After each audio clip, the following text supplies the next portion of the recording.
गुरु प्यारी साध संगत जी, बड़े प्रेम से बोलना धन निरंकार जी। आइए साध संगत जी, उम्मीद करता है दास कि सतगुरु माता जी की कृपा से आप सभी बहुत ही कुशल से होंगे। साध संगत जी, दास आप जी के पावन चरणों में एक बहुत महत्वपूर्ण विचार लेकर आया है दास आज। साध संगत जी, ना कुछ किया न कर सकूं, न कुछ करे शरीर, जो कुछ किया सो हरि किया, हुई कबीर कबीर। आए सत्संग जी, हे दातार सब तू ही करने वाला है। आप तो मेरा यश करना चाहते हैं, मेरा नाम कराना चाहते हैं, इसलिए ही मेरा नाम हो जाता है। तेरे कारण ही मेरी यश कीर्ति हो रही है। सत्संग जी, भक्त और महापुरुष कभी भी अपनी मर्जी नहीं चलाते। संसार के मनुष्य तो केवल अपनी मर्जी ही चलाने की कोशिश करते हैं, लेकिन भक्तों की विशेषता यह बताई जाती है कि भक्त सब कुछ हमेशा इस दातार के ऊपर ही छोड़ते हैं। सत्संग जी, अपनी मर्जी के बजाय दातार की मर्जी को अहमियत देते हैं। ये भी एक हकीकत है कि यह अपनी मर्जी से होने वाला भी क्या है। इंसान अपने सर की कसम खाता है, जो हजरत ईसा माहीसा ने कहा है, हे इंसान ते सर को तो अपना बता रहा है, पर तुझे इसमें हकियार क्या है। अपने सर पर एक बाल भी सफ़ेद होने से तू क्या रोक सकता है क्या? तुझे तो इतना भी अधिकार नहीं है। फिर इस सर में तेरा क्या है जिसकी कसमें खाता है?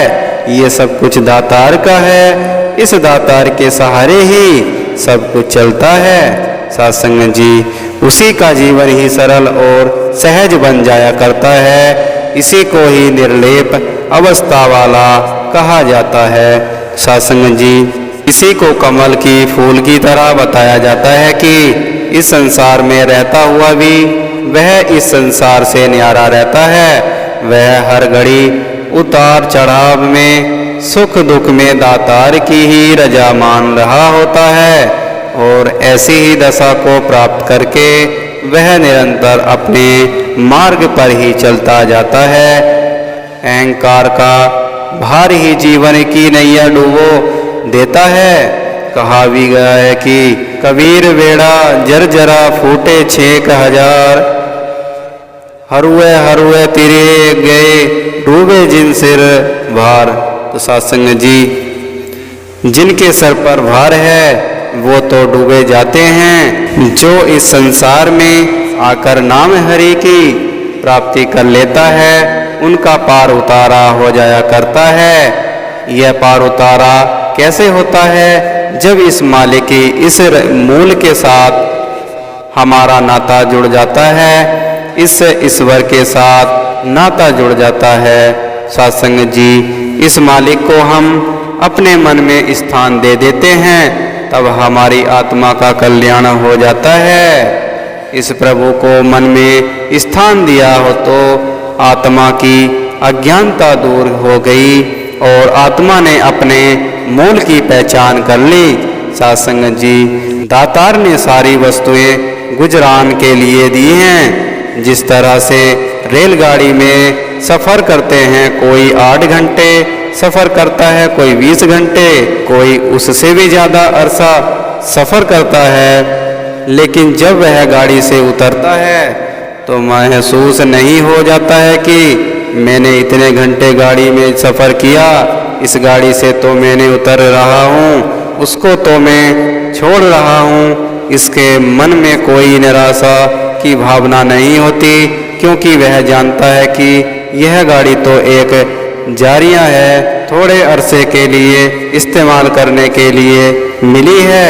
यह देवी जीव की गाड़ी ही हो तो है, एक तरह जिसको हम निजी संपत्ति मान लेते हैं, उसको छोड़ते हुए एक तरफ रखते हुए हम सोचते हैं कि हमसे तो बहुत ही चीज़ कोई खो गई है, हमसे अलग हो गई है। हम अपने आप को परेशान और दुखी मान लेते हैं। दूसरी तरफ एक सरकारी गाड़ी इस्तेमाल करना है जिसे हम किसी और दृष्टि से देखते हैं, उसमें लिप्त नहीं होते।